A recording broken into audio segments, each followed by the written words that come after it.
ಓಂ ಶ್ರೀ ಗುರು ಬಸವಲಿಂಗಾಯ ನಮಃ. ಬಸವಾದಿ ಪ್ರಮಥರನ್ನು ಸ್ಮರಿಸಿ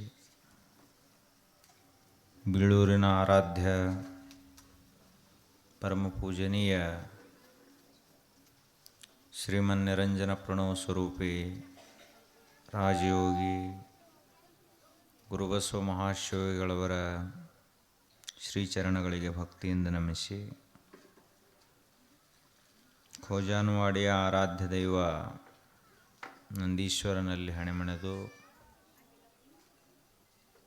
ಸಮರ್ಥ ಸದ್ಗುರು ಶ್ರೀ ಮಾಧವಾನಂದ ಪ್ರಭುಗಳಿಗೆ ವಂದಿಸಿ ಈ ಆಧ್ಯಾತ್ಮಿಕ ಪ್ರವಚನ ಕಾರ್ಯಕ್ರಮಕ್ಕೆ ಆಗಮಿಸಿರುವಂತಹ ಸುಶ್ರಾವ್ಯವಾಗಿ ತತ್ವಪದವನ್ನು ಹಾಡಿರುವ ಅಮರೇಶ್ ಗವಾಯಿಗಳು ಹಾಗೂ ಅವರ ಸಹೋದರಿಗೆ ವಂದಿಸಿ ಶ್ರದ್ಧೆಯಿಂದ ಆಗಮಿಸಿರುವ ತಮ್ಮೆಲ್ಲರಿಗೂ ಭಕ್ತಿಯ ಶರಣಾರ್ಥಿಗಳು.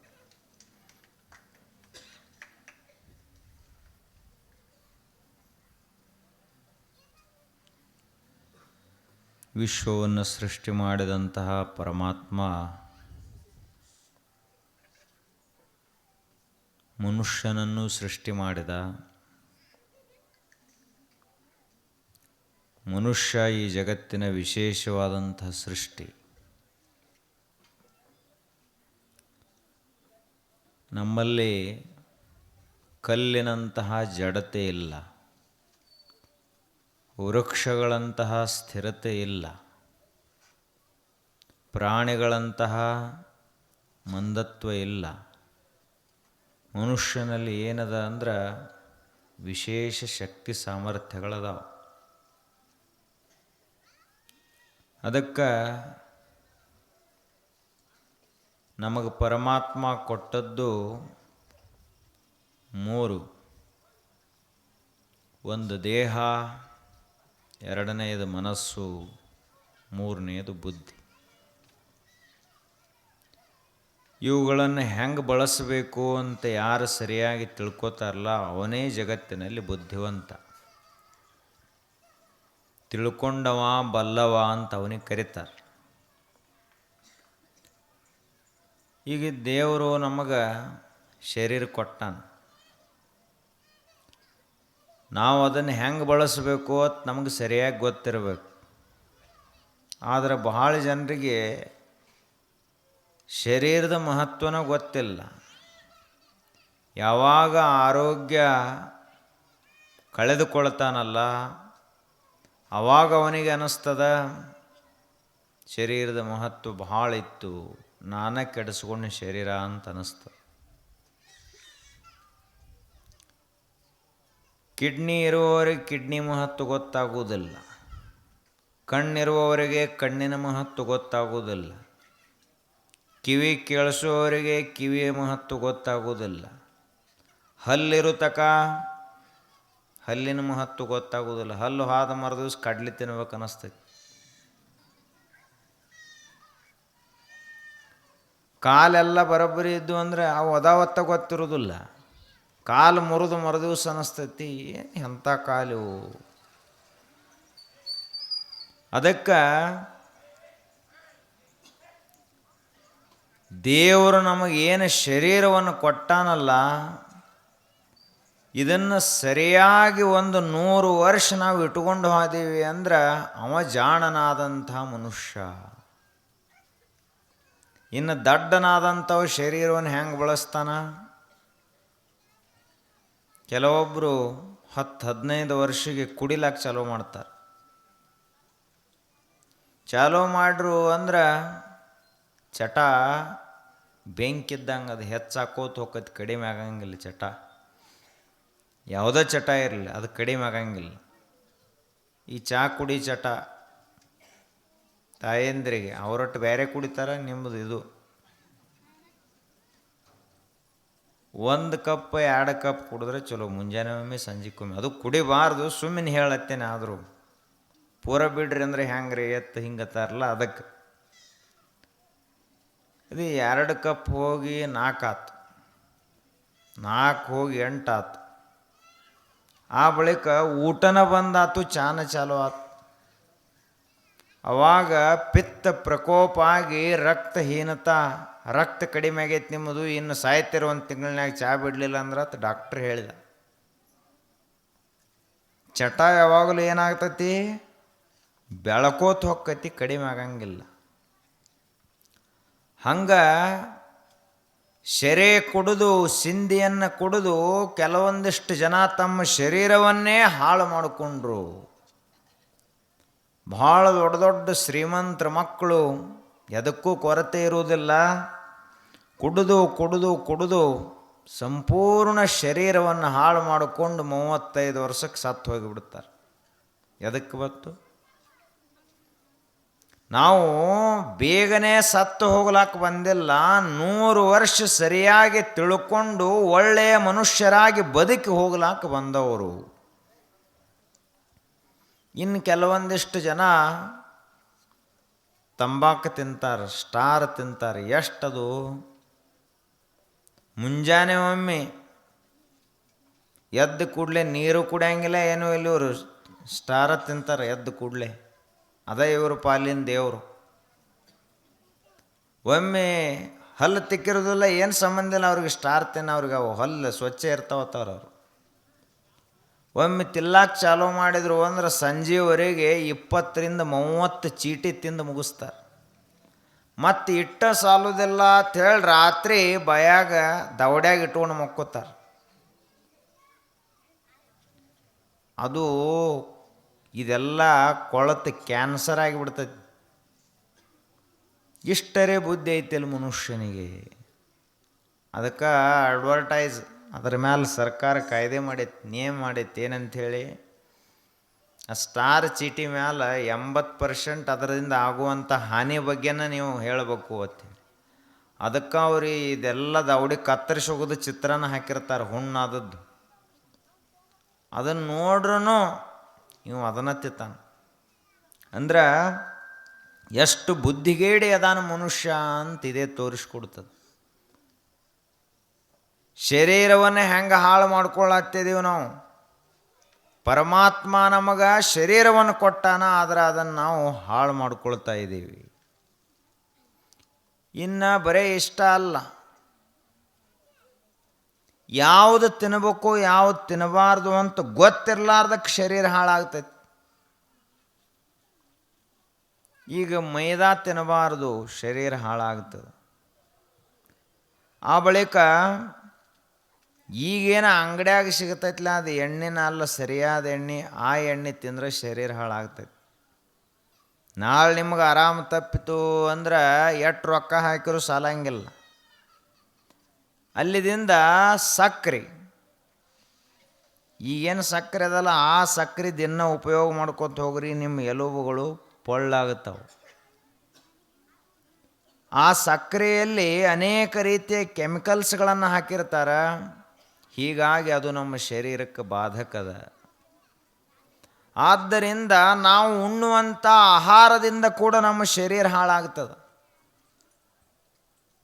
ಅದಕ್ಕೆ ಮನುಷ್ಯನೇ ಮೊದಲನೇ ಕೆಲಸ, ನಿನ್ನ ಶರೀರ ರಕ್ಷಣೆ ಮಾಡ್ಕೋ, ನಿನ್ನ ಆರೋಗ್ಯವನ್ನು ಉಳಿಸ್ಕೋ.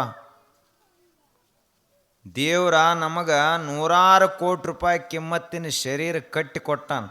ಇದು ಒಂದು ಬಿಲ್ಡಿಂಗ್ ಅಲ್ಲೇನು, ಇದು ಒಂದು ಮನೆ ಅಲ್ಲೇನು, ಹೊರಗಿನ ಮನೆ ತುಸು ಎಲ್ಲರಿ ಒಂದು ಮೂಲೆ ಬಿತ್ತಂದ್ರೆ ಭಾಳ ಚಿಂತೆ ಆಕತ್ತಿ ಇವನಿಗೆ. ಇದು 100 ಕೋಟಿ ರೂಪಾಯಿ ಮನೆ ಕಟ್ಟಿ ಕೊಟ್ಟಾನ ದೇವರು. 100 ವರ್ಷ ತಿರುಗಾಡೋ ಮನೆ ಅದು. ಇಂಥ ಮನೆ ಕೆಡಿಸಲಾರ್ದಂಗೆ, ಹಾಳು ಮಾಡಲಾರ್ದಂಗೆ ಇಟ್ಕೊಂಡು ಹೋಗ್ಬೇಕು. ಅದು ಅವನಿಗೆ ಜಾಣ ಮನುಷ್ಯ ಅಂತ ಕರೀತಾರೆ. ಇನ್ನು ದುಡಿಲಾರ್ದ ಇದ್ರೂ ಈ ಶರೀರ ಹಾಳಾಗ್ತೈತಿ.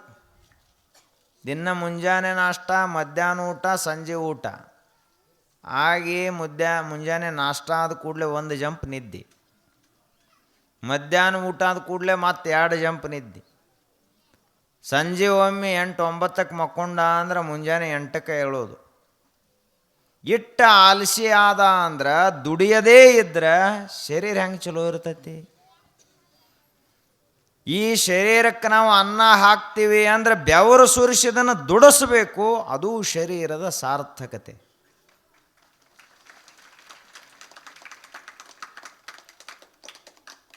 ಮಕ್ಕಳಿಗೆ ಶಾಲೆ ಏನು ಕಲಿಸೋದು? ಸಣ್ಣವರಿದ್ದಾಗ ಏನು ಕಲಿಸ್ಬೇಕು? ಬರೇ ಓದೋದು ಬರೆಯೋದು ಇಷ್ಟ ಕಲಿಸಬಾರದು. ಅಟ್ಟ ಕಲಿಸ್ರಿ ಅಂದ್ರೆ ನಾಳೆ ನಿಮಗೆ ಏನು ಮಾಡ್ತಾರೆ ಹೇಳಕ್ಕೆ ಬರಂಗಿಲ್ಲ ಅವರು. ಮುಂಜಾನೆ ಎದ್ದ ತಕ್ಷಣ ಮನೆ ಕಸ ಹೊಡ್ಲಕ್ಕೆ ಹಚ್ಬೇಕು ಮಕ್ಕಳಿಗೆ. ಮತ್ತು ನೀವು ಮಕ್ಕೋಬೇಕಂತ ಹಿಂಗಲ್ಲ, ಕಲಿಸೋದು. ಆ ಬಳಿಕ ರಂಗೋಲಿ ಹಾಕ್ಲಕ್ಕೆ ಕಲಿಸ್ಬೇಕು. ಮುಂದೆ ಜಗಲಿ ಪೂಜಾ ಮಾಡ್ಲಾಕ ಕಲಿಸ್ಬೇಕು. ಇಷ್ಟಲಿಂಗ ದೀಕ್ಷಾ ತೊಗೊಂಡವ್ರಿದ್ರೆ ಲಿಂಗ ಪೂಜಾ ಮಾಡ್ಲಾಕ ಕಲಿಸ್ಬೇಕು. ನಿಮ್ಮ ಮನೆಯಲ್ಲಿ ಇವೆಲ್ಲ ದಾಸಬೋಧ ಪರಂಪರೆ ಇತ್ತಂದ್ರೆ ಅದನ್ನು ಓದ್ಲಾಕ ಕಲಿಸ್ಬೇಕು. ಏನೇನು ಇರ್ತೈತಿ ಎಲ್ಲವನ್ನ ಕಲಿಸ್ಬೇಕು. ಚಲೋ ತಂಗಿ ದುಡಿಲಾಕ ಕಲಿಸ್ಬೇಕು. ಇನ್ನೊಬ್ಬರದನ್ನು ತಿನ್ನುವುದನ್ನು ಕಲಿಸಬಾರದು. ಇದು ಶಿಕ್ಷಣ. ಹಂಗೆ ನಾವು ಶರೀರ ಬಳಸ್ಬೇಕು. ಇನ್ನು ಎರಡನೇದ್ದು ಏನು ಕೊಟ್ಟಾನ ದೇವ್ರು ನಮಗೆ? ಇದು ದೇವರು ನಮಗೆ ಪುಕ್ಕಟೆಯಾಗಿ ಕೊಟ್ಟದ್ದು. ಪುಕ್ಕಟ ಬತ್ತಂದ್ರೆ ಅದರ ಮಹತ್ವ ಇರಂಗಿಲ್ಲ. ಪುಕ್ಕಟೆ ಯಾವುದು ಬಂದೈತಿ ನಮಗೆ? ಶರೀರ ಬಂದೈತಿ. ಕಿಡ್ನಿ ಫೇಲ್ ಆಗಬೇಕು, ದವಾಖಾನೆಗೆ ಹೋದ ಬಳಕ ಹೇಳ್ತಾರೆ ಅವರು, ಕಿಡ್ನಿಗೆ 20 ಲಕ್ಷ ರೂಪಾಯಿ. ಎಲ್ಲಿ ತರುವುದು ತಾನೆ? ನಿನ್ನ ಶರೀರದಾಗ ಇತ್ತಲ್ಲೋ ಮಾರಾಯ, ಯಾಕೆ ಕೆಡಿಸ್ಕೊಂಡಿ? ಕಣ್ಣು ಹೋದ ಬಳಕ ಕಣ್ಣು ಹಾಕಿಸ್ಬೇಕತ್ತ ಕಣ್ಣಿನ ಡಾಕ್ಟ್ರ್ ಕಡೆ ಹೋದ. ಅವರು ಅಂದರು 10-20 ಲಕ್ಷ ರೂಪಾಯಿ ಖರ್ಚು ಆಗ್ತೈತಿ.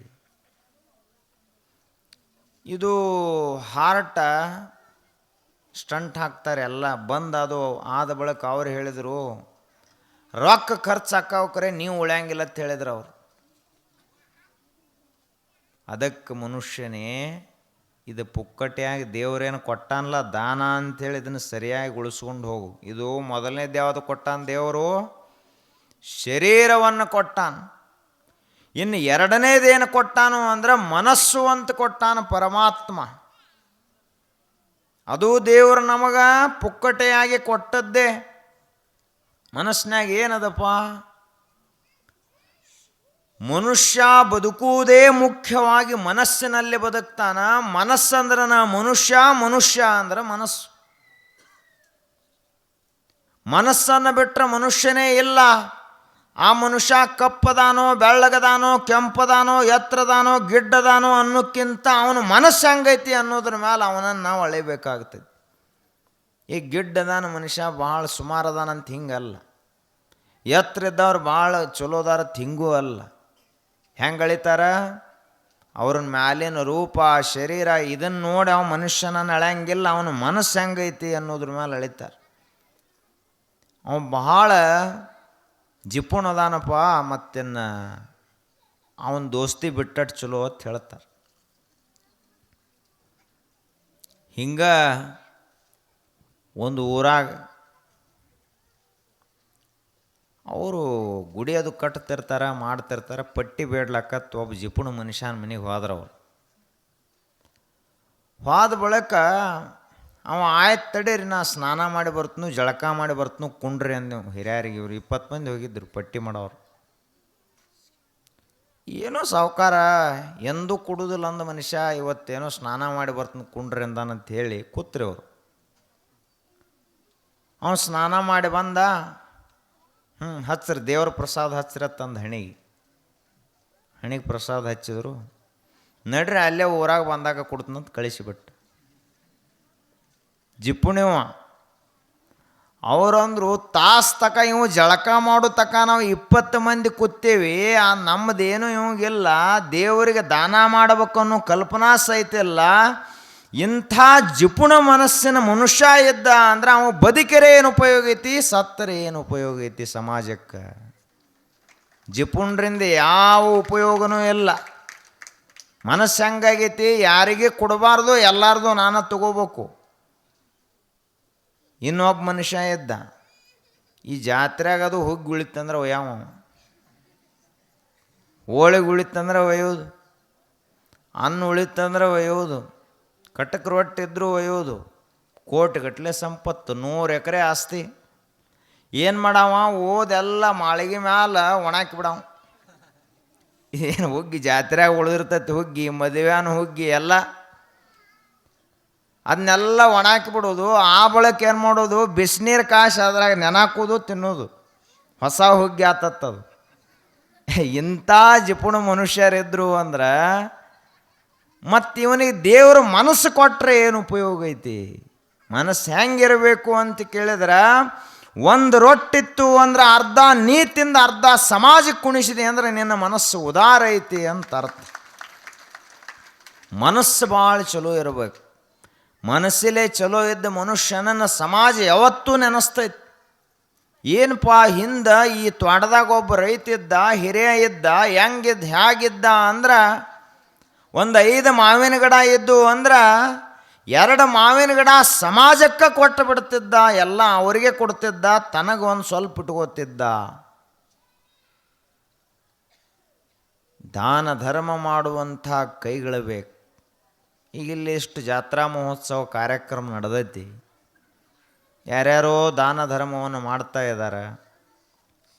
ಇನ್ನು ಕೆಲವೊಂದಿಷ್ಟು ಮಂದಿ ಎಲ್ಲಿ ನಾವು ಮುಂದದು ಬಂದು ಕೂತೀವಿ ಅಂದ್ರೆ ಪಟ್ಟಿ ಓದಿಗಿದ್ದಾರೆ ಅಂತೇಳಿ ಅಲ್ಲೇ ಹಿಂದೆ ದಂಡ್ಯಾಗ.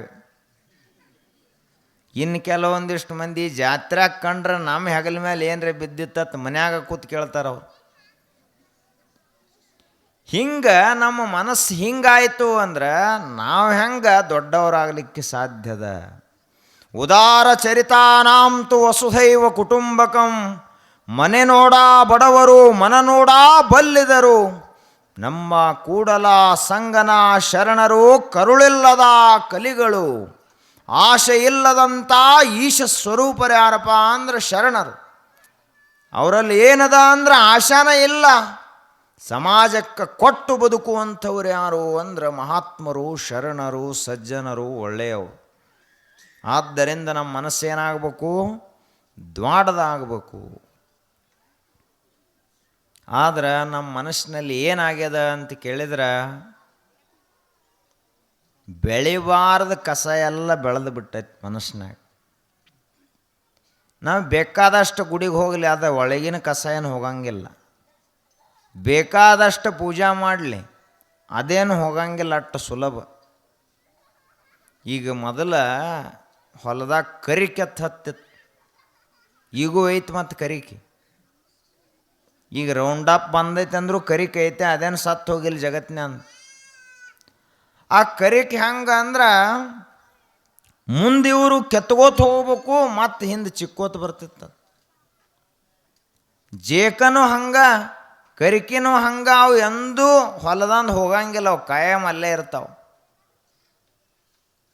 ನೀವು ಬೇಕಾದಷ್ಟು ನಟ್ಟು ಕಡಿತಿದ್ರೆ ಹಿಂದೆ ಅವರು 4-5 ಫೂಟ್ ಹಡ್ಡು ಅದ್ರ ಮೂಲ ಬೇರೆ ಎಲ್ಲಿದ ಅಲ್ಲಿದೆಲ್ಲ ಹಡ್ಡು ತಕ್ಕೋತ ಬಂದರು, ಮತ್ತು ಮರು ವರ್ಷ 4 ಎಲ್ಲರೇ ಹೇಳುತ್ತಿದ್ವು ಅವು ಕರಿಕೆ. ಹಂಗೆ ಮನುಷ್ಯನೇ ನಿನ್ನ ಮನಸ್ಸಿನೊಳಗೆ ಕರಿಕೆ ಬೆಳಗದಂಗೆ, ಜೇಕ ಬೆಳೆದಂಗೆ ದುರ್ಗುಣಗಳು ಬೆಳೆದಾವು. ಇವು ಇದ್ದು ಅಂದ್ರೆ ನಿನ್ನೊಳಗಿನ ದೇವ್ರು ಕಾಣವ ಹೆಂಗೆ ನಿನಗೆ?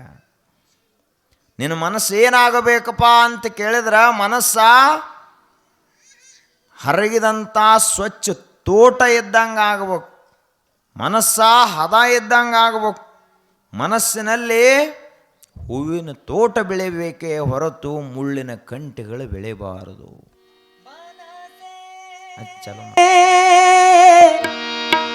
ಮನಸೇ ಮನಸ್ಸಿನ ಮನಸ ತಿಳಿಯುವ ಮನ ಬ್ಯಾರಲ ಮನಸೇ.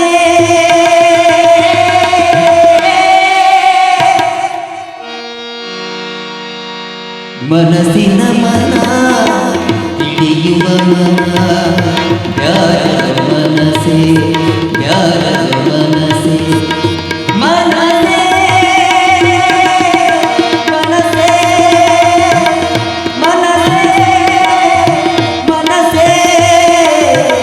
ಮನಸ್ಸಿನ ಮನಸ ನಿಲ್ಲಿಸುವುದು, ಮನಸ್ಸಿನ ಮನ ಹಿಡಿಯುವ ಮನ, ಮನಸ್ಸಿನ ಮನ ಹಿಡಿಯುವ ಮನ ಬ್ಯಾಡಲ ಮನಸೇ.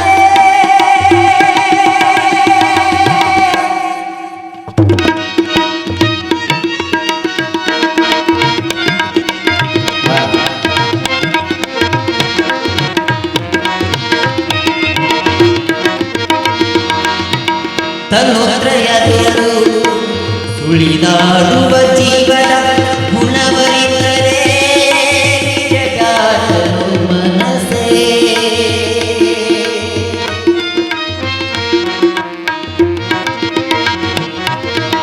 ತನುತ್ರಯದೊಳು ಸುಳಿದಾಡುವ ಜೀವನ ಗುಣವರಿತರೆ ನಿಜ ಯಾರನು ಮನಸೇ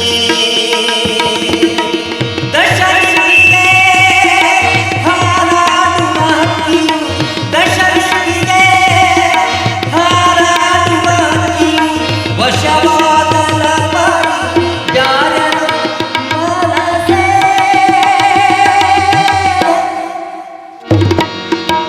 ಮನಸ್ಸಿನ ಮನಸ ತಿಳಿಯುವ ಮನ ಮನಸ್ಸಿನ ಮನಸ ತಿಳಿಯುವ ಮನ ಬ್ಯಾರಲೋ ಮನಸೇ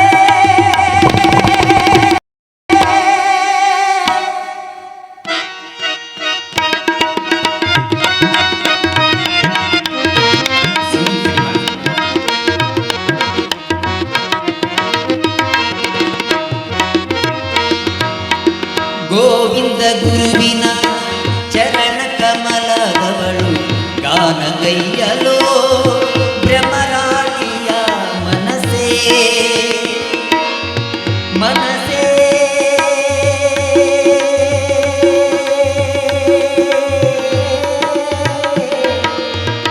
ಮನಸೇ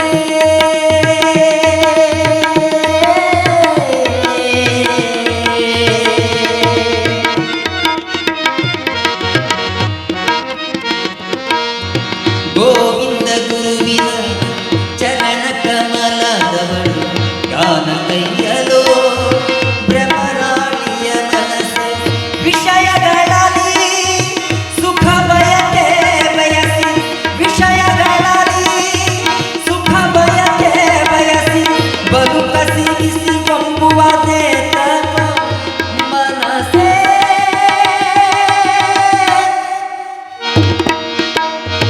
ಮನಸೇ ಮನಸೇ ಓ ಮನಸೇ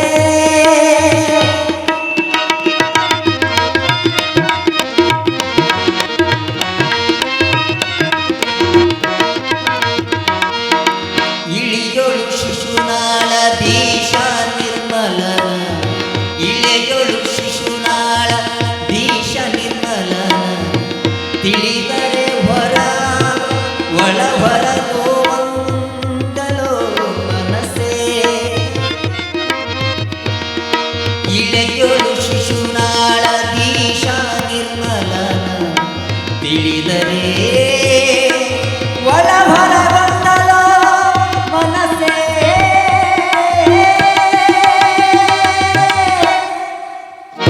ಓ ಮನಸೇ ಓ ಮನಸೇ ಓ ಮನಸೇ ಮನಸೇ ಮನಸೇ ಮನಸ್ಸಿನ ಮನಸ ಮನಸ ನಿಲ್ಲಿಸುವುದು ಮನಸ್ಸಿನ ಮನ ತಿಳಿಯುವ ಮನ ಯಾರೆಲ್ಲ ಮನಸೇ ಜಯ ಕುಲಸವೇಶ ಹರ ಮಹಾದೇವ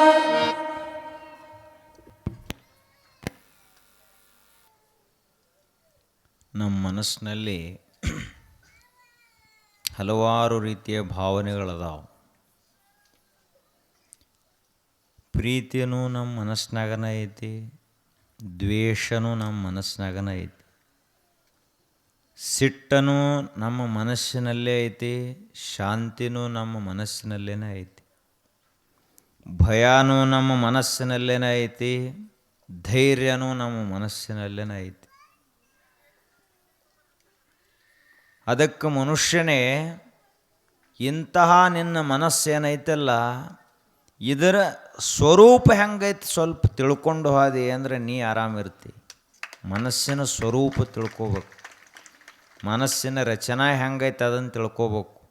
ಈಗ ಶರೀರದೊಂದು ರಚನೆ ಐತಿಲ್ಲ, ತಲೆ ಮ್ಯಾಲಂದ್ರೆ ಮ್ಯಾಲೆ ಇರಬೇಕು, ತಲೆ ಕಾಲಿಗೆಲ್ಲ ಕಾಲು ತಲೆಗಿಲ್ಲ, ಎರಡು ಬೇರೆ ಬೇರೆ ರಚನೆ ಹಂಗದ. ಕೈಯ ಇಲ್ಲಿ ಜೋಡಿಸಿಲ್ಲ ದೇವ್ರು ಇಲ್ಲಿ ಮ್ಯಾಲ ಜೋಡಿಸ್ಯಾನ ಕೆಲಸಕ್ಕೆ ಅನುಕೂಲ ಆಗಲಿ ಅಂತೇಳಿ. ಇವು 5 ಬಟ್ ಅದಾವಂದರೆ ಎಲ್ಲ ಸಮಾನವಾಗಿ ಇಟ್ಟಿಲ್ಲ. ಸಮಾನವಾಗಿ ಇಟ್ಟಿದ್ದಂದ್ರೆ ನೀವು ಕೆಲಸನ ಮಾಡ್ಲಿಕ್ಕೆ ಬರಂಗಿಲ್ಲ. ಹೆಬ್ಬಟ್ಟ ಎಷ್ಟು ಬೇಕು ಅಷ್ಟ ಐತಿ. ಇವೆಲ್ಲ ಹೆಂಗೆ ಬೇಕು ಅದಕ್ಕೆ ಒಂದು ಕುಂಗುರ ಬಳ್ಳತ್ತೀರಿ, ಒಂದಕ್ಕೆ ತೋರು ಬೆರಳತ್ತೀರ, ಚಾಡಿ ಹೇಳ್ತೈತಿ ಬರೀ. ಅದಕ್ಕೆ ಈ ಬಟ್ಲೆ ಏನು ಕುಂಕುಮನೂ ಹಚ್ಚಂಗಿಲ್ಲ, ವಿಭೂತಿನೂ ಹಚ್ಚಂಗಿಲ್ಲ. ಖಾಲಿ ಹೋದ್ರೆ ಹೋಗ್ಲಿ ಬಿಡು, ಬರೀ ಚಾಡಿ ಹೇಳ್ತೈತೆ ಅಂತ ಬಿಟ್ಟಾರದ. ಅಂದರೆ ಚಾಡಿ ಹೇಳೋ ಮನುಷ್ಯಂದನೂ ಕಿಮ್ಮತ್ತಿಲ್ಲ. ಶರೀರದಾಗನೇ ಇನ್ನೊಬ್ಬರ ಕಡೆ ಬಟ್ ಮಾಡುವಂಥದ್ದು ಕಿಮ್ಮತ್ತು ಇಟ್ಟಿಲ್ಲ ಅಂದರೆ ಹಿರಿಯರು, ಇನ್ನು ಇನ್ನೊಬ್ಬರು ದೋಷ ಹೇಳುವಂಥ ಚಾಡಿ ಹೇಳುವಂಥ ಮನುಷ್ಯಾಗ ಸಮಾಜದಾಗ ಕಿಮ್ಮತ್ತು ಹೆಂಗಿರ್ತೈತಿ ಅಟ್ಟ ತಿಳ್ಕೊಬೇಕು ನಾವು. ಇನ್ನು ಈ ನಮ್ಮ ಮನಸ್ಸು ಏನೈತಲ್ಲ, ಈ ಮನಸ್ಸು ಭಾಳ ಭಯಾನಕ ಸ್ವರೂಪದ್ದು ಮನಸ್ಸದಾವು. ಮನಸ್ಸಂದ್ರೆ ಅಷ್ಟು ಸುಲಭ ಏನಲ್ಲ. ಈಗೇನು ನಾವು ಜಗತ್ತಿನಾಗ ಏನೇನು ನೋಡ್ಲತ್ತಿದ್ದೀವಿಲ್ಲ ಎಲ್ಲ ಮನಸ್ಸಿಂದ ಲೀಲಾ ಇದು. ಅವನು ಟ್ರಂಪ್ಗೆ ಹೊಡಿಬೇಕು ಇರಾನ್ ಅಧ್ಯಕ್ಷನ ತನಿಸ್ತವಾಗ ರಾತ್ರೋರಾತ್ರಿ ಬಂದು ಎಲ್ಲ ಪ್ಲ್ಯಾನ್ ಮಾಡಿ ಇಸ್ರೇಲ್ದವರು ಅವ್ರೇನು ಅಗದಿ ಸೀಕ್ರೆಟ್ ಮೀಟಿಂಗ್ ಮಾಡ್ಲತ್ತೀರಿ ಇರಾನ್ನವ್ರು. ಖಮೇನಿ ಇರಾನ್ ಅಧ್ಯಕ್ಷ ಮೀಟಿಂಗ್ ಮಾಡ್ಲತ್ತಿದ್ದ. 30-40 ಮಂದಿ ಆಫೀಸರ್ಗಳಿದ್ರು. ತಂದು ಬಾಂಬ್ ಹಾಕ್ಯಾರ, ಬೂದಿ ಹಾರಿ ಹೊತ್ತು ಏನೂ ಉಳಿಯಲಿಲ್ಲ.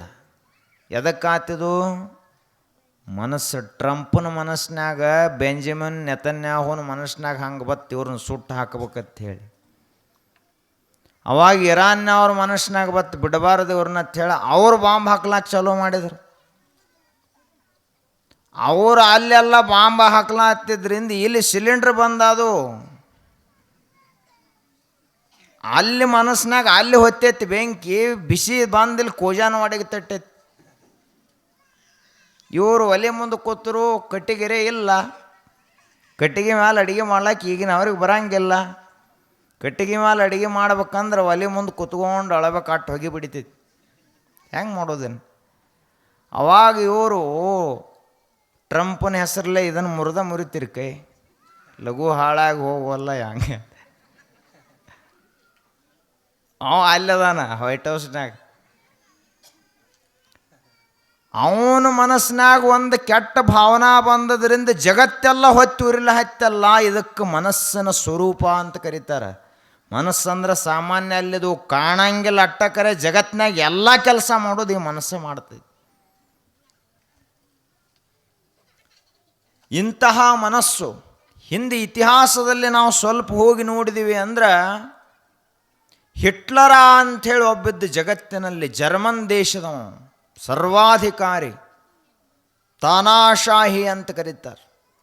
ಅವ ಏನು ಹೇಳ್ತಾನಲ್ಲ ಹಂಗೆ ನಡಿಬೇಕು. ಈಗೂ ಜಗತ್ತಿನಾಗ ಮಾಡಲ್ 1-2-3-4 ತುಸು ದೇಶ ಅದಾವ. ಉತ್ತರ ಕೊರಿಯಾದವ ಬದಾನ ಕಿಮ್ ಜಾಂಗ್ ಉನ್ ಅಂಥೇಳಿ, ಗುಂಡು ಡುಬ್ಬು ಅದಾನ. ಅವನ ತಲೆಯಾಗ ಈ ನಮ್ಮ ದೇಶದಾಗಿರೋ ಗಣಮಕ್ಕಳೆಲ್ಲ ನಾ ಹೆಂಗೆ ಕಟಿಂಗ್ ಮಾಡ್ಕೊಂಡಿಲ್ಲ ಹಂಗೆ ಮಾಡ್ಕೋಬೇಕತ್ತ ಅನಿಸ್ತಾವ. ಎಲ್ಲ ಹೇಳಿಬಿಟ್ಟು ಅವ್ರು ಕಟಿಂಗ್ ಅಂಗಡಿಯವ್ರಿಗೆ ಗಿರೇಕಿಗಳು ಯಾರೂ ಉದ್ದು ಕೂದಲ ಬಿಡಂಗಿಲ್ಲ, ಎಲ್ಲ ಮಿಲ್ಟ್ರಿ ಕಟಿಂಗ್ ಆಗ್ಬೇಕಂದವ. ಸಣ್ಣ ಹುಡುಗರು ಹಿಡ್ಕೊಂಡು ಮುತ್ಯಾಗಳ ತಕ ಎಲ್ಲ ಮಿಲ್ಟ್ರಿ ಕಟಿಂಗ್. ಅವು ಮುತ್ಯಾಗಳೇನು ಮಿಲ್ಟ್ರಿಗೆ ಹೋಗೋದಾವೇನು? ಅವನ ತಲೆಯಾಗ ಹಂಗೆ ಇನ್ನು ಅವ ಯಾವ ಕಲರ್ದ ಅರಿವಿ ಹಾಕ್ತಾನೆ ಅದನ್ನು ಹಾಕ್ಬೇಕು. ಅವ್ರು ಹಾಕಲಿಲ್ಲ ಅಂದ್ರೆ ಗುಂಡು ಹೊಡೆದು ಕೊಂದ ಬಿಡ್ತಾನೆ, ಇಡಂಗೇ ಇಲ್ಲ ದೇಶದಾಗ. ಇದಕ್ಕೇನಂತಾರೆ ಸರ್ವಾಧಿಕಾರಿ.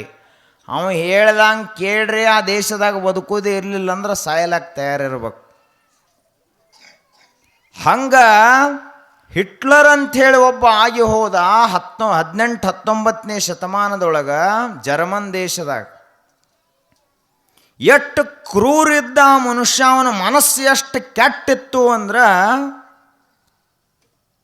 1939ನೇ ಇಸ್ವಿದಿಂದ 1945 5-6 ವರ್ಷದ ಅವಧಿಯಲ್ಲಿ 60 ಲಕ್ಷ ಜನರ ಕೊಲೆ ಮಾಡಿದಂಥ ಕೊಲೆಗಡಕ ಯಾರು ಅಂದ್ರೆ ಹಿಟ್ಲರ್.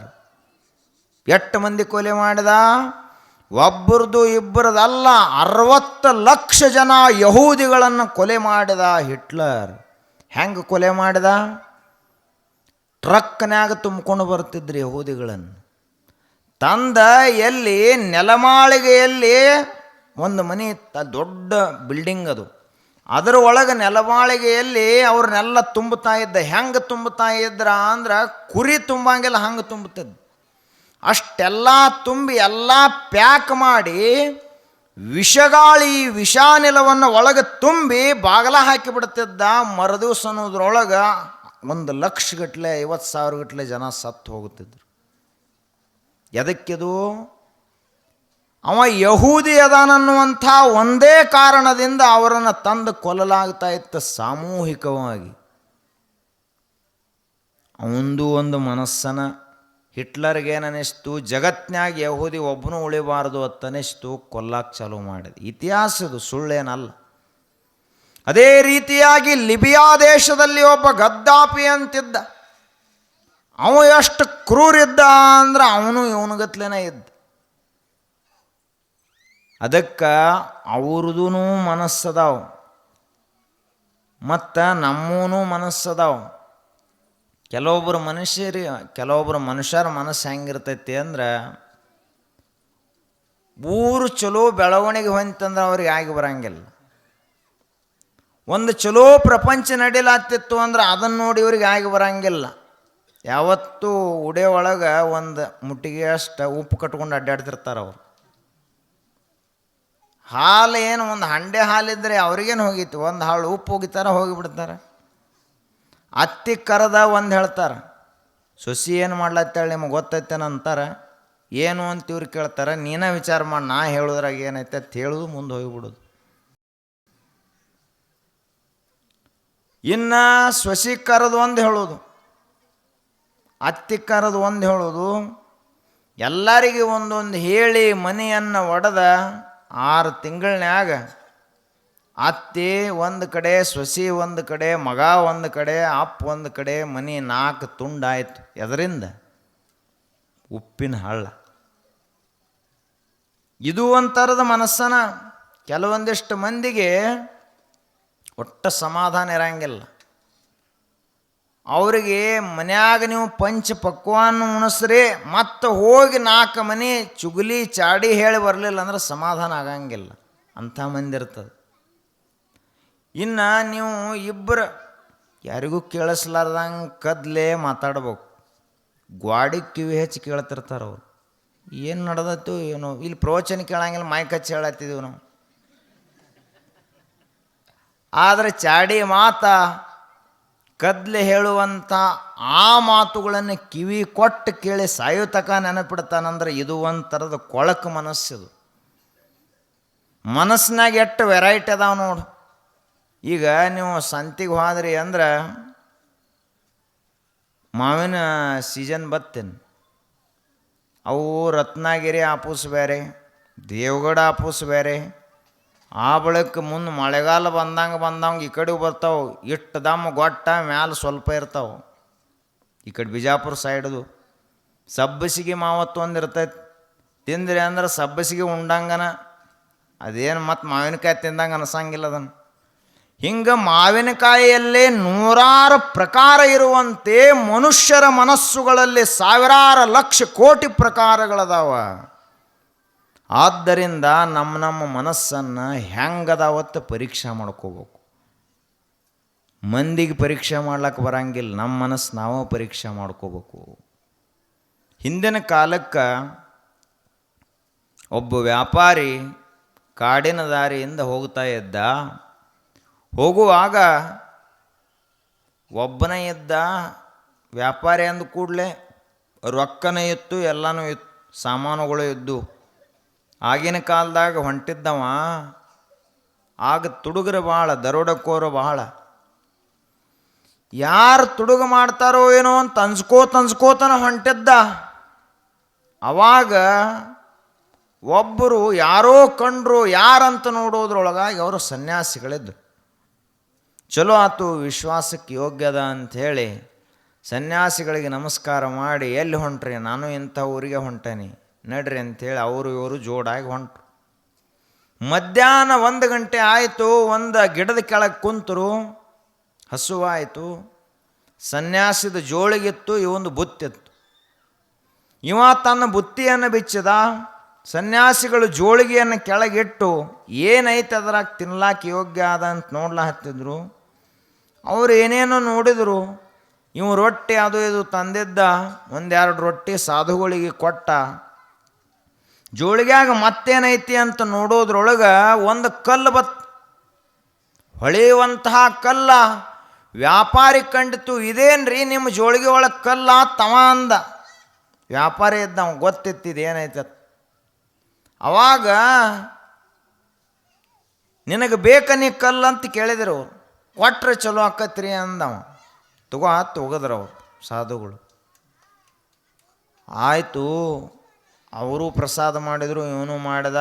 ಅವ್ರ ಆ ಕಡೆ ಹೋದರು, ಇವ ವ್ಯಾಪಾರಕ್ಕೆ ಹೋದ.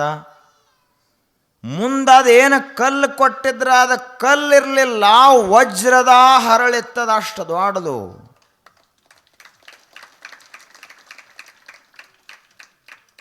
ನಿಮಗೆ ಕೊಟ್ಟಿದ್ರೆ ಬರೋಬ್ಬರಿ ಅಕ್ಕಿತತ್ರಿ.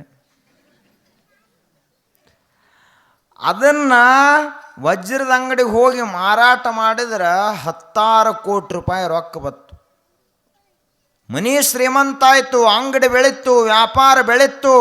ಅವಾಗ ಅವಾಗ ನೆನಪಾತು, ಒಬ್ಬ ಸನ್ಯಾಸಿ ನನಗಿದನ್ನು ಕೊಟ್ಟಾನ, ಅವ ಎಂದು ಭೇಟಿ ಆಗ್ತಾನೆ ಅವನಿಗೆ ಹೊಳ್ಳಿ ನಮಸ್ಕಾರ ಮಾಡಿ ಕೃತಜ್ಞತಾ ಸಲ್ಲಿಸಬೇಕು ಅಂತ ಅನಿಸ್ತು.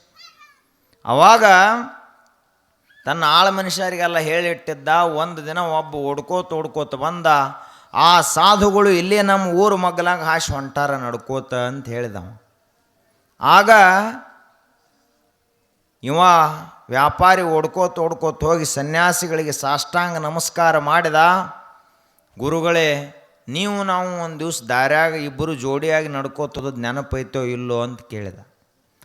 ಅವರಂದ್ರು, ದಿವಸ ನನ್ನ ಜೋಡಿ ಯಾರಿಲ್ಲಿ ನಡೀತಾರ, ನಾ ಕಾಯಂ ತಿರುಗಾಡ್ಕೋತಿರವ ಅಂತ ಹೇಳಿದ್ರು ಅವರು. ಹೌದ್ರಿ, ಅದು ನೆನಪಿರಲಿಲ್ಲ ಅಂದರೆ ಇಬ್ಬರು ಕೂಡಿ ಊಟ ಮಾಡಿದ್ದೀವಲ್ಲ ಆದರೆ ನೆನಪೈತನ ತಂದವ. ಅವರಂದ್ರು, ದಿನ ಯಾರೆಲ್ಲಾರು ನನ್ನ ಜೋಡಿ ಊಟ ಮಾಡತ್ತಾರ, ನಾ ಒಬ್ಬನೇ ಒಂದು ಊಟ ಮಾಡಂಗಿಲ್ಲ ಅಂತ ಹೇಳಿದ್ರು ಅವ್ರು ಸನ್ಯಾಸಿಗಳು. ಅವಾಗ ನಿಮ್ಮ ಜೋಳಿಗ್ಯಾಂದು ಒಂದು ಕಲ್ಲು ಕೊಟ್ಟಿದ್ರೆ ಆದರೆ ನೆನಪೈತೇನ ತಂದವ. ಹೌದು, ನನ್ನ ಜೋಳಿಗ್ಯಾಗ ಏನೇನು ವಸ್ತು ಇರ್ತಾವನೋ ಕಾಯಂ ಯಾರಿಗಾರ ಕೊಟ್ಕೋತ ಹೋಗ್ತಿರ್ತಾನೋ ಅದೆಲ್ಲಿ ನನಗೆ ನೆನಪಿರಬೇಕು ಅಂತ ಅವರಂದರು.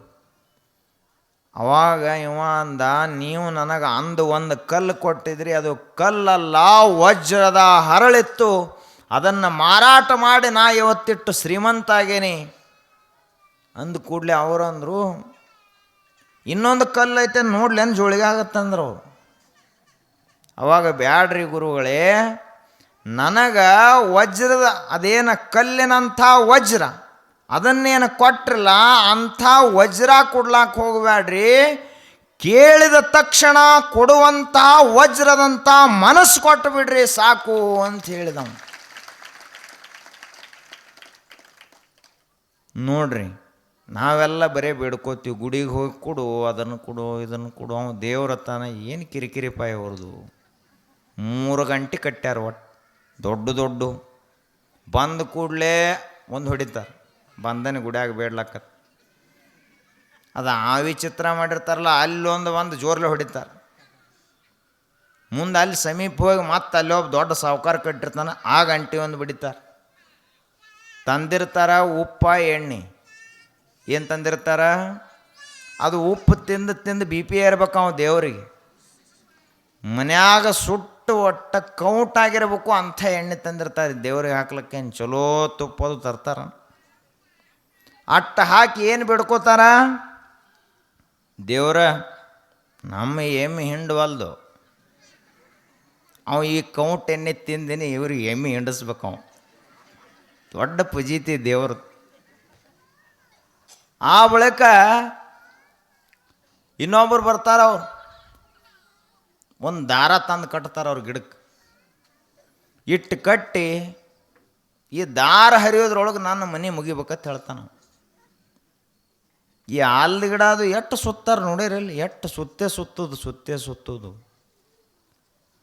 ಅದಕ್ಕೆ ನಾವೆಲ್ಲ ಏನಾಗಿದ್ದೀವಿ, ಬರೀ ಬೇಡವರಾಗಿದ್ದೀವಿ. ಹುಡುಗರಿಗೂ ಅದನ್ನು ಕಲಿಸ್ಲತ್ತಿದ್ದೀವಿ. ಗುಡಿಗೆ ಹೋಗಿ ಏನು ಮಾಡಬೇಕು, ಬೇಡ್ಕೋಬೇಕಪ್ಪ. ಒಬ್ಬ ಹುಡುಗ ಹೋಗಿ ಬೇಡ್ಕೊಂಡ, ದೇವರ ಮತ್ತು ನೀ ಖರೆ ಖರೆ ದೇವರ ಇದ್ದೆ ಅಂದ್ರೆ ನಾ ಒಟ್ಟ ಓದೇ ಇಲ್ಲ 10ನೇ ಪರೀಕ್ಷೆ ಬರ್ತಕ್ಕ ಅಂದವ. ನೀ ಖರೆ ದೇವರ ಸತ್ಯ ಆಗಿದ್ರೆ ನನ್ನ ಫಸ್ಟ್ ಕ್ಲಾಸ್ ಪಾಸ್ ಮಾಡು 101 ತೆಂಗಿನಕಾಯಿ ಹೊಡಿತು ನಂದವ. ಅವಾಗ ದೇವ್ರ ಗಾಬರಿ ಆದವ. ಅಲ್ಲೋ ಮರಾಯ, ಈ 10ನೇ ಪರೀಕ್ಷೆ ಏನು ಶಿಲಾಭ್ಯಾಸ ಐತಿ, ಆ ಬಳಿಕ ಮಾಸ್ತರ್ ಯಾರಿದ್ರು, ಎಂಥ ಪ್ರಶ್ನೆ ಪತ್ರಿಕೆ ಐತಿ, ನಾ ಜಗತ್ತಿನ ಪ್ರಶ್ನೆ ಪತ್ರಿಕೆ ಬಿಡಿಸೋದ್ರೊಳಗೆ ಮುಳುಗಿ ಹೋಗೀನಿ, ನಿಂದೆಲ್ಲಿ ಬಿಡಿಸ್ಲೋ ಅಂದವ ದೇವ್ರ. ನೋಡ್ರಿ, ಹುಡುಗರಿಗೆ ಏನು ಕಲಿಸ್ಲಾಗ್ತಿದ್ದೀವಿ ನಾವು?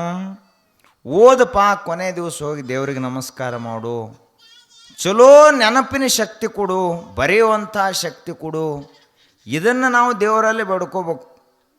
ಬಿಟ್ಟುಕೊಟ್ಟು ನಾವು ಹುಡುಗ ಅಲ್ಲಿ ತಕ್ಕ ಮೊಬೈಲ್ ಗೇಮ್ ಆಡ್ಯಾನ, ಟಿ ವಿ ನೋಡ್ಯಾನ, ಎಲ್ಲ ಮಾಡಿ ಕೊನೆಗೆ ಹಿಂಗೆ ಮಾಡಿದ ಅಂದ್ರೆ ದೇವರ ಮೇಲಿನ ಭಕ್ತಿನೂ ಹೊಕ್ಕತ್ತೆ, ಆ ಹುಡುಗಂದು ಜೀವನನೂ ಹಾಳಾಗ್ತದೆ. ಈಗ ರೈತ ಅದಾನಂದ್ರೆ ಹೆಂಗಿರ್ಬೇಕಪ್ಪ? ಅವ ಹಗಲ ರಾತ್ರಿ ಹೊಲದಾಗ ದುಡ್ಯಾವಿರ್ಬೇಕು, ಆ ಬಳಿಕ ದೇವರಿಗೆ ಪ್ರಾರ್ಥನಾ ಮಾಡಾವಿರ್ಬೇಕು, ಅವನ ಜೀವನ ಯಶಸ್ವಿ ಆಗ್ತದೆ.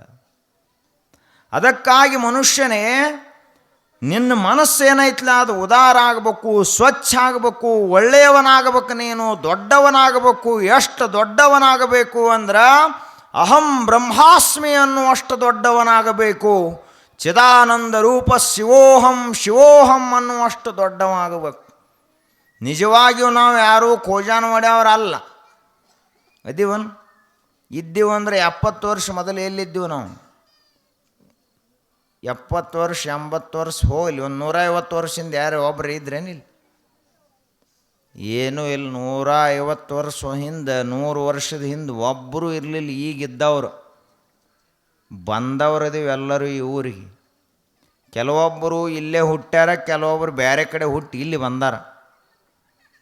ಇನ್ನೊಂದು 100 ವರ್ಷದ ನಂತರ ಯಾರೂ ಇಲ್ಲೇ ಇರಂಗಿಲ್ಲ, ಹೋಗೋರದೀವಿ. ಮತ್ತು ಈಗ ರೈಲ್ವೆ ಒಂದು ಸ್ಟೇಷನ್ದಿಂದ ಒಂದು ಸ್ಟೇಷನಿಗೆ ಬರ್ತೈತೆ, ಅಲ್ಲೇ ಸ್ಟೇಷನ್ದಾಗ ಕಾಯಂ ಇರಂಗಿಲ್ಲ, ಮತ್ತೆ ಮುಂದೆ ಹೋಗ್ತೈತೆ. ಅದು ಬಸ್ಸ ಜತ್ತಿ ಬಿಟ್ಟಂದ್ರೆ ಇಲ್ಲಿ ಬರ್ತೈತಿ, ಇಲ್ಲಿದ್ದು ಬಿಟ್ಟು ಮತ್ತೆ ಬೇರೆ ಊರಿಗೆ ಹೋಗ್ತೈತಿ, ಇಲ್ಲೇ ನಿಂದಿರ್ಲಕ್ಕೆ ಬಂದಿಲ್ಲ. ಹಂಗೆ ಮನುಷ್ಯನೇ ನೀನು ಇಲ್ಲೇ ಕಾಯಂ ಇರ್ಲಾಕ ಬಂದವನಲ್ಲ, ನಿನ್ನ ಸ್ವರೂಪ ಒಂದು ಬೇರೆನೇ ಐತಿ. ಅದಕ್ಕೆ ಏನಾಗಬೇಕು? ನಮ್ಮ ಮನಸ್ಸ ಭಾಳ ದೊಡ್ಡದಾಗಬೇಕು, ನಮ್ಮ ಮನಸ್ಸ ಭಾಳ ಚಲೋ ಆಗಬೇಕು, ಒಳ್ಳೆಯ ಗುಣಗಳು ಅನ್ನುವಂಥವು ನಮ್ಮ ಮನಸ್ಸಿನಾಗ ಬೆಳಿಬೇಕು. ಇಷ್ಟು ದೊಡ್ಡವರಾಗಿದ್ದೀವಿ ಎಲ್ಲರೂ, ಖರೇನ ನಾವು ದೊಡ್ಡವರಾಗಿದ್ದೀವಿ ಏನಪ್ಪ? ನಮ್ಮ ಮನಸ್ಸು ಅಷ್ಟು ದೊಡ್ಡದಾಗೈತೆ ಏನು? ಒಬ್ಬರು ಯಾರೇ ಮಹಾತ್ಮರು ನಮ್ಮ ಮುಂದೆ ಬಂದು ಕೂತು ನಮ್ಮ ಮನಸ್ಸು ನೋಡ್ಲಕ್ಕೆ ಹತ್ತಿದ್ರು ಅಂದ್ರೆ ಗೊತ್ತಾಕೈತೆ ನಾವು ಎಷ್ಟು ಸಣ್ಣವರಿದ್ದೀವಿ ಅಂತೇಳಿ. ಖರೇನ ದೊಡ್ಡವರದೀವನ್ ನಾವು? ತಲೆ ಕೂದಲು ಬೆಳ್ಳಗಾತು, ಖರೆ ದೊಡ್ಡವರು ನಾವು ಇಲ್ಲ.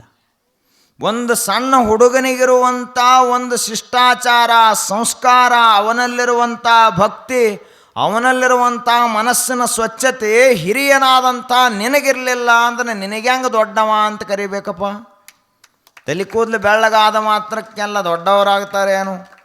ಅಜಕಲ್ಪ ಕೋಟಿ ವರುಷದವರೆಲ್ಲರೂ ಹಿರಿಯರೇ, ಹುತ್ತೇರಿ ಬೆತ್ತ ಬೆಳೆದ ತಪಸ್ವಿಗಳೆಲ್ಲರೂ ಹಿರಿಯರೇ, ಒಂದ ನಾಡ ಹೋಗಿ 9 ನಾಡುವ ಅಜ್ಞಾನಿಗಳೆಲ್ಲರೂ ಹಿರಿಯರೇ ಅಂತ ಕೇಳಿದ್ರೆ ಚೆನ್ನ ಬಸವಣ್ಣವು. ಹಿರಿಯರು ಯಾರಪ್ಪ? ವಯಸ್ಸು ಭಾಳಾಗ್ಯಾವ ಅಂದ್ರೆ ಆಲದ ಗಿಡಕ್ಕೆ 3000 ವರ್ಷ ಬದುಕ್ತೈತೆ. ಅದು ಆಲದ ಗಿಡ, ಅದಕ್ಕೆ ಹಿರಿಯ ಅಂತ ಪಟ್ಟ ಕಟ್ಲಕ್ಕೆ ಬರ್ತೈತಿ. ಆಮೆ 200-300 ವರ್ಷ ಬದುಕ್ತೈತೆ. ಆಮೆ ನೀರಿನಾಗಿರ್ತೈತೆ ಎಲ್ಲ ಆಮೆ. ಅದಕ್ಕೆ ಅವಕ್ಕೆಲ್ಲ ಹಿರಿಯ ಅಂತ ಪಟ್ಟ ಕಟ್ಲಿಕ್ಕೆ ಆಗ್ತೈತೇನು? ಆದ್ದರಿಂದ ಮನುಷ್ಯನೇ ಬರೇ ವಯಸ್ಸಿನಿಂದ ಹಿರಿಯ ಆದರೂ ಉಪಯೋಗ ಇಲ್ಲ. ನಿನ್ನ ಮನಸ್ಸಿನ ಸ್ವಭಾವದಿಂದ, ನಿನ್ನ ಒಳ್ಳೆಯತನದಿಂದ, ನಿನ್ನಲ್ಲಿರುವಂಥ ಒಳ್ಳೆಯ ಗುಣಗಳಿಂದ ನೀ ದೊಡ್ಡವನಾಗಬೇಕು. ಎಷ್ಟು ದೊಡ್ಡವರು ತ್ಯಾಗಿಗಳು ನಮ್ಮ ದೇಶದಾಗ ಆಗಿ ಹೋಗ್ಯಾರಂದ್ರೆ, ಒಂದು ನಡೆದ ಘಟನಾ ಇದು.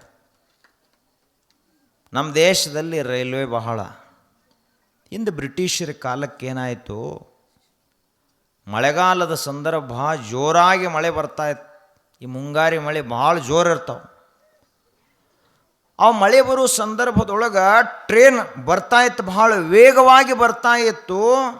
ಇವ್ರ ಮನೆ ಎಲ್ಲಿತ್ತು ಅಂದ್ರೆ ಆ ಹೊಳೆ ಮಗ್ಗಲಾಗನ ಇತ್ತು, ಇವ್ರದ್ದು ಎತ್ತರ ಮ್ಯಾಲೆ ಇತ್ತು. ತಾಯಿ ಮಗಳು ಇಬ್ಬರೇ ಇರ್ತಿದ್ರು ಆ ಮನ್ಯಾಗ ಗುಡಿಸಲ್ದಾಗ. ಅವಾಗ ಒಂದು ದೊಡ್ಡ ಶಬ್ದ ಆಯಿತು. ಏನಾಯಿತು ಅಂತ ಹೊರಗೆ ಬಂದು ನೋಡುವುದರೊಳಗಾಗಿ ರೈಲ್ವೆ ಬ್ರಿಡ್ಜನ್ನು ಬಿದ್ದು ಬಿಟ್ಟಿತ್ತು.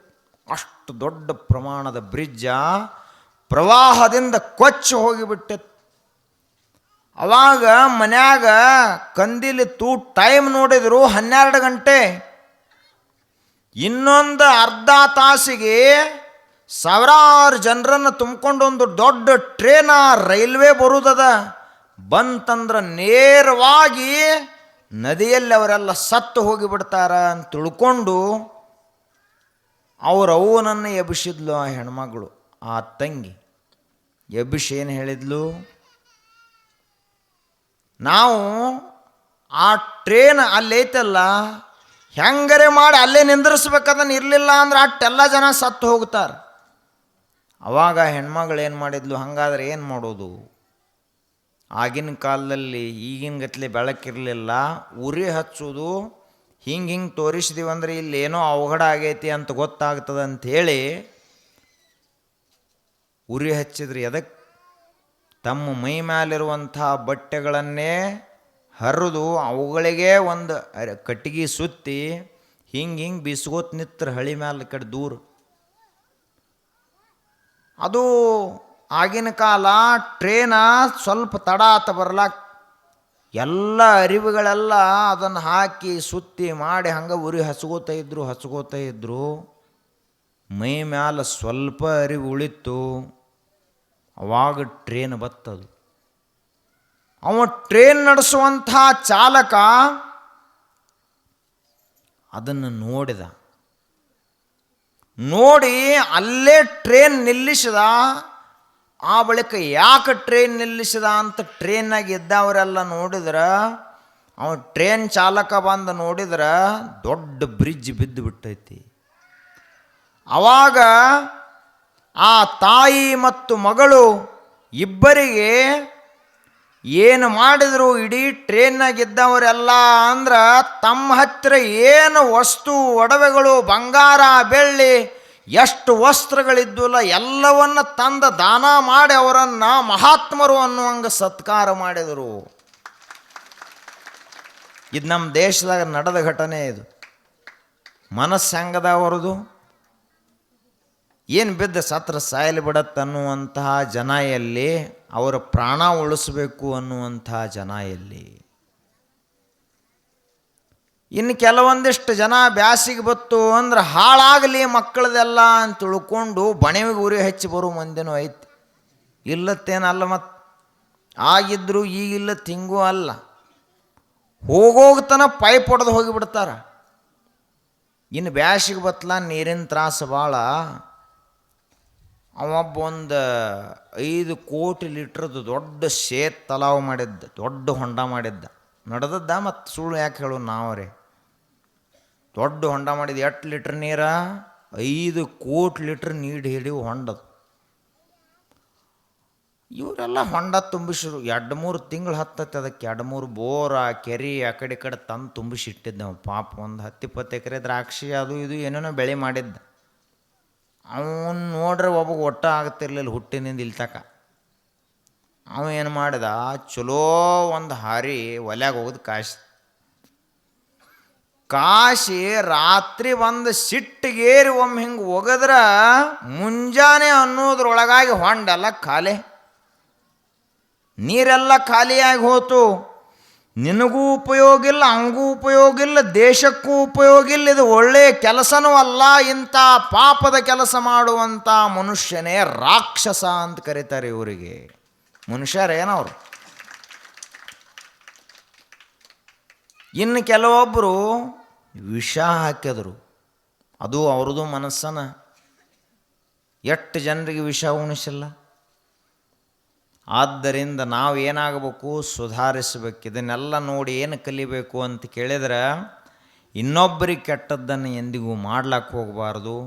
ಮನುಷ್ಯರಾಗಿ ಬಂದದೀವಿ ಅಂದ ಬಳಕ ಅವರು ಇವರು ನಮಗೆ ಏನೇ ಕಾಡಲಿ ನಾವು ಹೊಳ್ಳಿ ಅವ್ರಿಗೆ ಏನೂ ಮಾಡ್ಲಕ್ಕೆ ಹೋಗಬಾರ್ದು. ನೀ ಅವ್ರಿಗೆ ಇವತ್ತು ವಿಷ ಉಣಿಸಿದಿ ಅಂದ್ರೆ ನಾಳೆ ನಿನಗೆ ವಿಷಾನೇ ಬರ್ತೈತಿ ನಿನ್ನ ಪಾಲಿಗೆ. ಇವತ್ತು ನೀ ಏನಾದರೂ ಕೆಟ್ಟ ಮಾಡಿದಿ ಅಂದ್ರೆ ನಾಳೆ ನಿನಗೂ ಕೆಟ್ಟದ್ದಾಗ್ತೈತಿ. ಈ ಜಗತ್ತಿನ ನಿಯಮ ಏನೈತಿ, ನೀ ಏನು ಕೊಡ್ತಿಲ್ಲ ಅದನ್ನು 10 ಪಟ್ಟು ಈ ಜಗತ್ತು ಹೊಳೆ ಕೊಡ್ತೈತಿ. ನೀ ಒಂದು ಬೇದಿ ಅಂದ್ರೆ ಎದುರು ನಾವು 10 ಬೇಗಳ ನಿನಗೆ ಬೇಯ್ತಾನೆ. ನೀ ನಮಸ್ಕಾರಿ ಅಂದ್ರೆ ಈ ಜಗತ್ತ 100 ಸಲ ನಿನಗೆ ನಮಸ್ಕಾರ ನಮಸ್ಕಾರ ನಮಸ್ಕಾರ ಅಂತ ಹೇಳ್ತೈತಿ. ಬರೇ ಒಂದು ಹಳೆ ಗೋಡೆ ಅದು ಗೋಳು ಗುಮ್ಮಟ ಕಟ್ಟ್ಯಾರತ್ತ. ನಾವು ಒಂದೇ ಸಲ ಹೋಗಿದ್ದೀವಿ, ಮತ್ತು ವಿಜಾಪುರದಾಗ ಇದ್ದೀವಿ. ಕರೆ ಏನು ಬಿಡತ್ತ ಹೇಳಿ ಅದು 7 ಸಲ ಒದರ್ತೈತೆ. ಇವ್ರು ಕಿವುಡ್ರದಾರ, ಅದಕ್ಕೆ 7 ಸಲ ಒದರ್ತೈತೆ. ಹಂಗೆ ಈ ಜಗತ್ತಿಗೆ ಏನೈತೆ ಅಂದ್ರೆ ಏನು ಕೊಡ್ತೇವಲ್ಲ ಅದು ಹೊಳ್ಳಿ 10 ಪಟ್ಟ ನಮಗೆ ಹೆಚ್ಚಾಗಿ ಬರ್ತೈತೆ. ಈಗ ನೋಡ್ರಿ ನೀವು ಪ್ರತ್ಯಕ್ಷ ಭೂಮಿಗೆ ಒಂದು 5 ಕಾಳು ಜೋಳ ಹಾಕಿದ್ರಿ ಅಂದ್ರೆ ಅದು 500 ಕಾಳಾಗಿ ಬರ್ತೈತಿ. ನೀವು ಒಂದು 10 ಕಿಲೋ ಜೋಳ ಬಿತ್ತಿದ್ರಿ ಅಂದ್ರೆ ಅದು 20-30 ಚೀಲಾಗಿ ನಿಮ್ಮ ಮನೆಗೆ ಬರ್ತೈತಿ. ಅಂದ ಬಳಕ ಜಗತ್ತಿಗೆ ನೀವೇನು ಕೊಡ್ತೀರ ಅದ್ರ 10 ಪಟ್ಟು ಬರಂಗಿಲ್ಲೇನು, ಬರತೈತಿ. ಒಂದು ಹೀರಿ ಬಳ್ಳಿಯನ್ನು ನೀವು ನಿಮ್ಮ ಹಿತ್ತಲಲ್ಲಿ ಹಾಕ್ರಿ, ನಿಮ್ಮ ಸ್ನಾನದ ನೀರ ಪಾತ್ರೆಯನ್ನು ತೊಳೆದಂಥ ನೀರು ಹೋಗಿ ಅದಕ್ಕೆ ಬಿಟ್ಟರು ಕೂಡ ನೀವು 4 ತಿಂಗಳು ಬೇಕಾದಷ್ಟು ತಿಂದರೂ ಮುಗಿಯಂಗಿಲ್ಲ, ಅಷ್ಟು ಹೀರಿಕಾಯಿ ನಿಮಗೆ ಕೊಡ್ತೈತೆ. ಅಂದ ಬಳಕ ಇದಕ್ಕಿಂತ ದೊಡ್ಡ ಪವಾಡ ಏನೈತೆ ಜಗತ್ತಿನೊಳಗೆ? ನಾವೇನು ಕೊಡ್ತೀವಲ್ಲ ಆದರೆ 10 ಪಟ್ಟು ಈ ಜಗತ್ತು ಕೊಡ್ತೈತಿ. ಎಂದೂ ನಮ್ಮಿಂದ ಇಟ್ಕೊಳ್ಳೋದಿಲ್ಲ ಈ ಜಗತ್ತು. ಅದಕ್ಕೆ ಮನುಷ್ಯನೇ ನೀ ಏನು ಮಾಡು, ಈ ಜಗತ್ತನ್ನು ನೋಡಿ ನಿಸರ್ಗವನ್ನು ನೋಡಿ ಕಲಿ ಸ್ವಲ್ಪ. ಗಿಡ ಬಿಸಿಲಾಗ ನಿಂತರೂ ನಮಗೆ ನೆರಳು ಕೊಡ್ತೈತಿ. ತನ್ನ ಸಲುವಾಗಿ ಎಂದು ತನ್ನ ಹಣ್ಣು ತಾನ ತಿನ್ನೋದಿಲ್ಲ, ತನ್ನ ಹೂವು ತಾನೇ ಇಟ್ಟುಕೊಳ್ಳೋದಿಲ್ಲ. ಅದಕ್ಕೆ ಮನುಷ್ಯನೇ ನೀ ಇದನ್ನು ಎಲ್ಲ ನೋಡ್ಯಾರೆ ಸ್ವಲ್ಪ ಕಲಿಪ ಅಂತ ಹೇಳ್ತಾರೆ. ಇದಕ್ಕೆ ಧರ್ಮ ಅಧ್ಯಾತ್ಮ ಅಂತ ಕರೀತಾರೆ. ಇದೆಲ್ಲ ಏನಪ್ಪ, ಯಾರದೋ ಕಥೆ ಅಲ್ಲ, ಏನೂ ಅಲ್ಲ. ಇದೆಲ್ಲ ನಾವೇ ತಿದ್ದುಕೊಳ್ಳೋ ಸಲುವಾಗಿರುವಂಥದ್ದು. ನಾವು ಈ ಜಗತ್ತಿನಲ್ಲಿ ಬುದ್ಧನಾಗಿ ಹೋಗಬೇಕೇ ಹೊರತು ಹಿಟ್ಲರ್ನಂಗೆ ಆಗಬಾರದು. ನಾವು ಈ ಜಗತ್ತಿನಲ್ಲಿ ಶಾಂತಿಯ ದೂತರಾಗಿ ಹೋಗಬೇಕು.